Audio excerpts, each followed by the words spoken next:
आज के इस वीडियो में हम हिंदी का वार्षिक परीक्षा का पेपर को अच्छे से समझेंगे, पूरा सोल्व करेंगे। 75 नंबर का आपका प्रश्न पत्र रहेगा। यहां से देखिए सारे क्वेश्चन सोल्व कराऊंगा आपको। रसखान कहाँ जन्म लेना चाहते हैं? तो ब्रज भूमि में। ध्यान समझिएगा, रसखान कहाँ जन्म लेना चाहते हैं? तो ब्रज भूमि में। कबीर के अनुसार ईश्वर कहाँ रहता है? ईश्वर जो रहता है ना, ना तो मंदिर में रहता है, ना मस्जिद में रहता है, ना गुरुद्वारे में रहता है।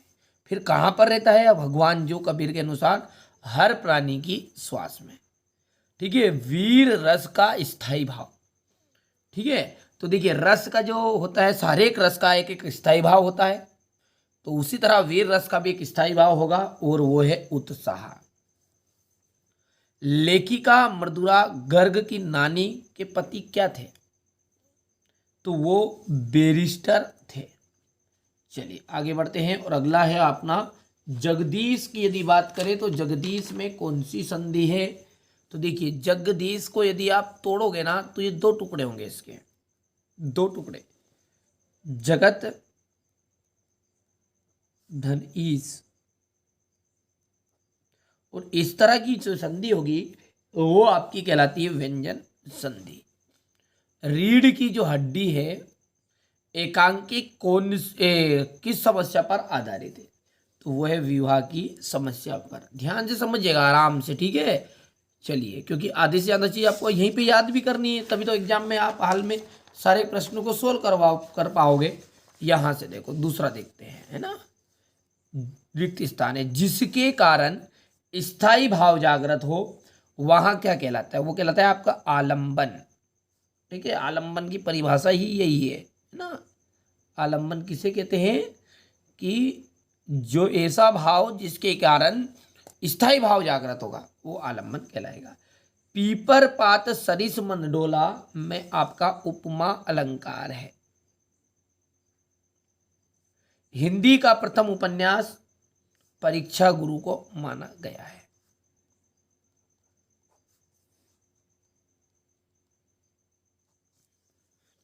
उमा ने कौन सी परीक्षा पास कर ली थी? तो BA की परीक्षा उमा दीदी ने पास कर ली थी। जूता जो होता है वो हमेशा टोपी से कीमती रहा है। अब ये आप कविता का एक लाइन का है, तो यहां पर आ जाएगा आपका मेघ।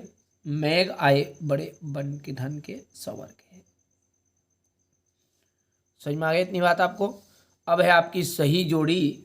पहली सही जोड़ी है चारू चंद्र की चंचल किरणें। इसमें कौन सा अलंकार है? तो अनुप्रास अलंकार है, जहां पर कोई भी एक वर्ण की बार बार आवृत्ति हो, यानी एक वर्ण का यूज जानता बार हो। तो यहाँ पे देखिए चा चा चा, इस तरह का अलंकार आपका कहलाता है अनुप्रास अलंकार। काव्य की आत्मा रस को बताया गया है। सालिम अली, सालिम अली का जाएगा बर्ड वाचर। डाढ़े, डाढ़े का तिब्बत। श्री कृष्ण पीताम्बर। और आदान का विलोम शब्द आपका हो जाएगा प्राधान। अब मेघ बन ठन के आए हैं, बिल्कुल सत्य बात है, पहला आपका सत्य हो जाएगा। सुमिति अपने यजमानों में बहुत लोकप्रिय था, ये बात भी आपकी सत्य है। काफी हाउस बंद हो गया था, सत्य है। श्रृंगार रस का स्थायी भाव हा से नहीं, श्रृंगार का रति होता है, इसलिए ये बात कौन सी हो गई आपकी? असत्य हो गई। प्रत्यय शब्द से पहले जुड़ते हैं। प्रत्यय शब्द हमेशा शब्द के पहले नहीं जुड़ता, ये बाद में जुड़ता है। तो ये भी आपका क्या हो गया? आपका असत्य हो गया। लेखिका मृदुला गर्ग की मां परंपरागत बहू के दायित्व को निभा नहीं पाती थी, ये बिल्कुल आपकी सत्य बात है। अब है एक वाक्य में उत्तर। ज्ञान मार्गी भक्ति शाखा के प्रतिनिधि कवि कौन है? कबीरदास। रिपोर्टार्ज किस भाषा का शब्द है? तो ये आपकी फ्रेंच भाषा का शब्द है। सदाचार का विलोम शब्द क्या होगा? दुराचार। ऊंचे कुल में जन्म लेकर क्या करना चाहिए? भैया यदि आपने ऊंचे कुल में जन्म लिया और अच्छे कर्म नहीं करे तो आपका कोई जीवन बेकार है। तो यहाँ पर हम लिखेंगे अच्छे कर्म करने चाहिए। कहानी में कितने तत्व माने गए हैं? कहानी में 6 तत्व माने गए हैं। पर दादी ने आधा लोटा पानी किसको पिला दिया? तो चोर को पिला दिया था। सही में आगे बात, इतनी चीजें नहीं आई आपको, अच्छे से आप तो कवर करो, है ना। अब क्वेश्चन नंबर 6 से देखो, यहाँ पर ज्ञान भक्ति शाखा की प्रमुख विशेषता है। छायावादी काव्य की 2 विशेषता है। सुमित्रानंद पंत ने गांव को हरता जनमन क्यों कहा है? इस संसार में सच्चा संत कौन है? हास्य रस की परिभाषा, इन सबके सॉल्यूशन, ठीक है, अगले वीडियो में हम कवर करेंगे, समझाऊंगा जिस तरह से विकल्प के साथ समझाया है ना, उसी तरीके से। यहाँ से देखिए आप अच्छे से स्क्रीनशॉट ले लो और अच्छे से कवर कर लो। यही प्रश्न आपको वार्षिक परीक्षा में देखने को मिलेंगे, ठीक है। ये क्वेश्चन नंबर 14 हो गया आपका।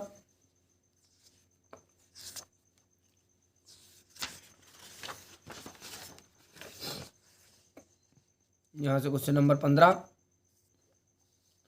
16, 17, 18, क्वेश्चन नंबर 19 में देखिए संदर्भ प्रसंग व्याख्या है।